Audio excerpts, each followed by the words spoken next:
Hello everyone and welcome back my dear students to the offline video series of biology of class 7. So today in this video we are going to start with kingdom fungi. So before we start with this topic, let us revise what we have studied in our previous part of this lesson. In previous part we have started with 5 kingdom system. In that topic we have studied about kingdom Monera, kingdom Protista, and today in this video we are going to study about kingdom fungi. In the topic of kingdom Monera, we have studied about some of the useful and harmful bacteria, and in case of Protista we have studied about some of the unicellular organisms, for example amoeba. Now in this video we are going to study about kingdom fungi. Fungi are basically unicellular or multicellular organisms which consist of a prominent and characteristic nucleus in their body along with the cytoplasm. Fungi mainly are green in color, but they lack chlorophyll pigments in their body, and that is why they depend on the dead and decaying matter in their surrounding for food. Such organisms which depends on dead and decaying matter for food are called as saprophytes. So the example for saprophytes can be fungi. There are some of the useful and harmful fungi. So let us study about them.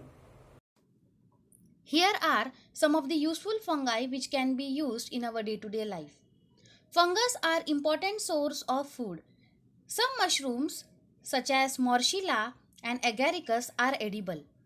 Some mushrooms in our country are used as a major source of food. There are 3 types of mushrooms: edible mushrooms which can be eaten, poisonous mushrooms which are very harmful, and third, medicinal mushrooms which are used for preparing medicines in pharmaceutical companies. Second, yeast, a very useful fungus, is important in bakeries as it is used for preparing or making the bread. The third use of fungus is yeast also produces vitamin B. Fourth use of fungus is they are also very good decomposers. They decompose the dead organic matters and returns the nutrients and fertility back into the soil. Fifth, as I told you, some mushrooms are medicinal by nature. So penicillin, which is an important antibiotic, is often from a fungus called as Penicillium notatum. Sixth, which is the last use of fungus, it is used for ripening of some bakery items like cheese. Here are the harmful fungi. Some molds are responsible for spoilage of food, goods and textiles. Second, many of the crops are susceptible to the fungal attack. This causes a very huge loss to the farmers. Third, fungi also causes serious skin diseases and lungs infections in human beings. Some of the examples for them can be ringworms and common fungal infections which can be seen in humans.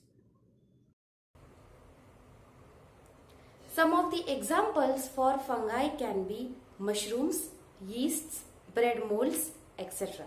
So let us study about one of the example of fungi.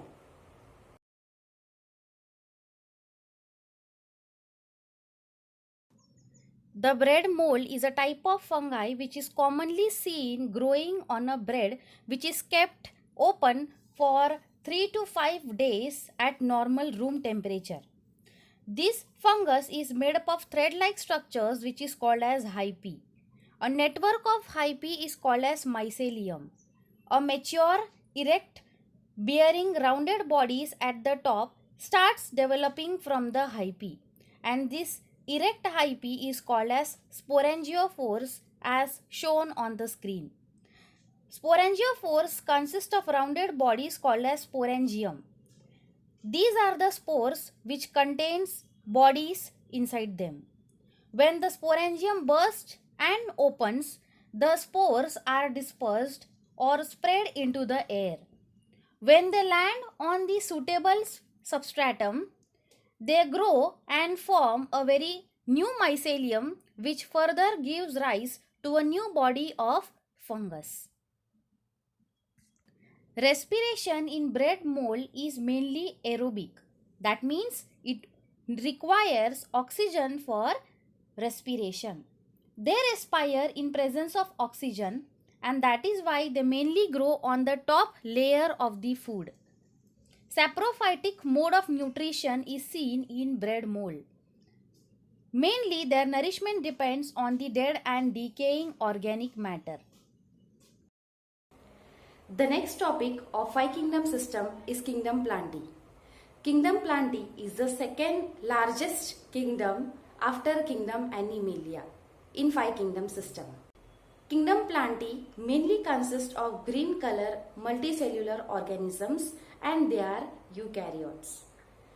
The green color of the plants consist chlorophyll pigments in them, and because of the presence of chlorophyll pigments in them, they can perform the process of photosynthesis. Photosynthesis is the process in plants which helps them to manufacture or prepare their own food.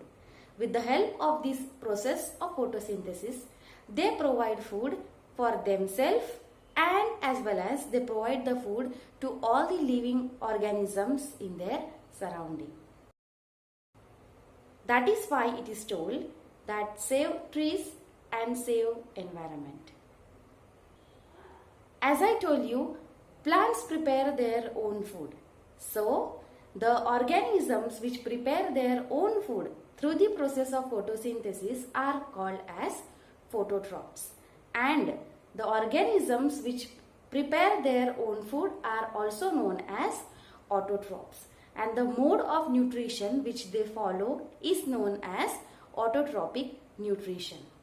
There are many different varieties of plants. For example, mosses, algae, some of the flowering plants, some of the non-flowering plants. So let us study about them. So the first part in kingdom Plantae which we are going to study is algae. Algae are the aquatic inhabitat. These are mainly unicellular or multicellular. They are usually green, having chlorophyll pigments in them. So the example for algae can be Spirogyra. Some algae, however, have colors like red and brown also. So here are some of the common examples of algae shown on the screen. The next part in kingdom Plantae is Bryophyta. Example for Bryophyta is mosses. Mosses grow as green, velvety layers in moist places such as damp soil and on the bark of the trees and on the damp walls. These plants have stem and leaves but no roots. Instead, they have thread-like structures called as rhizoid, which stick to the surface and absorb the water. Bryophyta are also called as amphibians of plant group as they need water for reproduction.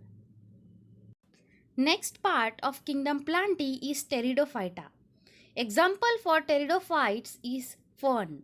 Fern are grown in most of the gardens for their beautiful leaves. They bear well-formed leaves, stem and roots, but they do not produce flowers and seed. Their leaves produce small rounded bodies on their undersurface. These bodies contains tiny spores which get scattered to produce new plants further. Let us study some more information about the flowering plants. Flowering plants are further classified as gymnosperms and angiosperms. A group of plants that bear seeds but no fruits are called as gymnosperms. Their seeds are thin and are naked and simply enclosed into the fruits. Gymno means naked and sperms means seed. So some of the examples of gymnosperms are given here on the screen. Pine, fir and cedar are the examples of gymnosperms and evergreen trees. Now let us study about the angiosperms. A group of plants which bear fruits, flowers and seed are called as angiosperms. Angios means case, which refers to fruit, and sperms means seed. Their seeds are enclosed in a fruit. Some common examples for angiosperms are cashew nut, mango, pea, etc. Some common examples again are given on the screen, for example sugarcane, mint, etc. In angiosperms, the seeds develops within the female part of the flower called as ovary. The ovary grows into a fruit which contains seeds inside it. There are two main types of angiosperms.